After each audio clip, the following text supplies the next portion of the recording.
Hi, I'm sitting here with Darren Smith, famous Australian coach, produced silver medal and fourth place in this year's 2012 Olympic Games, and a great honor for me to be with him here and ask him some questions. So I think the first thing I want to say, Darren, is congratulations with stupendous performances that go a lot deeper than just those two incredible performances at the Games.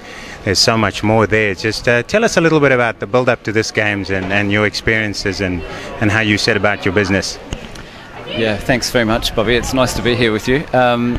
Look, we set goals as coaches, a number of years out from Games, and one of the goals for me was to have a certain number of athletes in the Games, but not only that, just to prepare them the best I can so that they're all in lifetime best shape. And I think what happens on the day is up to them, and we can't control that. So my particular goals were 6 in the Olympics, and have the vast majority of them Contenders, which we did, and also in lifetime best shape, and I was very pleased.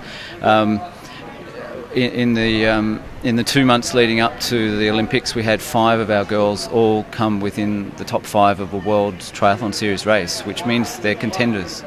And it's an interesting time. We try and set. We know that the Olympics is kind of like it's a bit of a circus, really. It's a mixed thing. It's once every 4 years, and federations and Olympic committees get involved, so it becomes messy. Yeah. We put very strong efforts in organising the athletes to have good repetitions, good routines that they knew worked. And you don't do that in the last 6 weeks. You do that in the previous 3 or 4 years. But it pays dividends in the last 6 weeks. Okay. Yeah. Okay. So they were the goals for me. But are you looking for talent, or how's your squad for the next quadrennium? Oh, look, it's always great to have time to drop by and see all the coaches, and also to just see the enthusiasm of all the athletes and the parents and so forth. I'm not really looking for myself. Okay. We have a full squad, mixed. I have a few Australians already.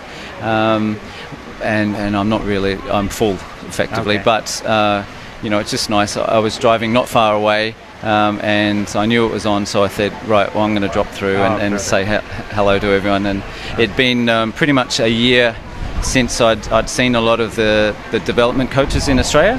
And, it's nice to see where people get to and who's in which final and so forth. And, boy, Australia's got some real depth coming through in the junior ranks, so I'm pleased to see that. They certainly do. So in closing, Darren, just because of who I am and my involvement with running, give the people out there a sense of what it takes to run at that level, where these girls are running as fast off the bike for 10K as they would be competitive as road runners in their own right. Well, I guess we're looking at women who have the capacity to run sub 34 off the bike, and really at the pointy end even quite a bit faster than that. I tend to look around. I normally inherit athletes that are decent and a little bit older, so I don't really start with 16-year-olds, and so I'm looking for the missing links. For most people, they're reasonably well conditioned, technically a bit ugly. And so I figure I direct my energies in the direction that brings the biggest gains, and I don't load them up with lots of work until I know that their system, their rehab system, their mechanics is going to support the work. Ultimately, the work makes them better, but we don't go there. So I might fix the swim or fix something else while working on the mechanics of the run, and then when it's appropriate, we start loading them more and more. It's still a compromised sport. There's definitely some things of all of the top contenders that I see are compromises, and another 4 years of development work, we would improve another stage. So that's how I see it. Even with 2 out of the top 4 from my squad, we're still, we weren't finished. We weren't finished. No, but there's still more. There's still more, and maybe 30-40 seconds more from what they've run in the past. Yes, and in 4 years you can do a certain amount of work, but I also realised that it's not 6 or 8, which is probably needs to be. Okay. So you're looking at girls that are getting very close to 32 minutes off the bike. Yeah, certainly when I've been looking at the new squads, I'm looking for those people who have absolute room for improvement and who are coachable. Fantastic. Now that I've got plenty of runs on the board, it's not too hard to find a decent number of people to put their hand up, but they've got to work within our group. They've got to be coachable, and you know, some things are easier to do than others.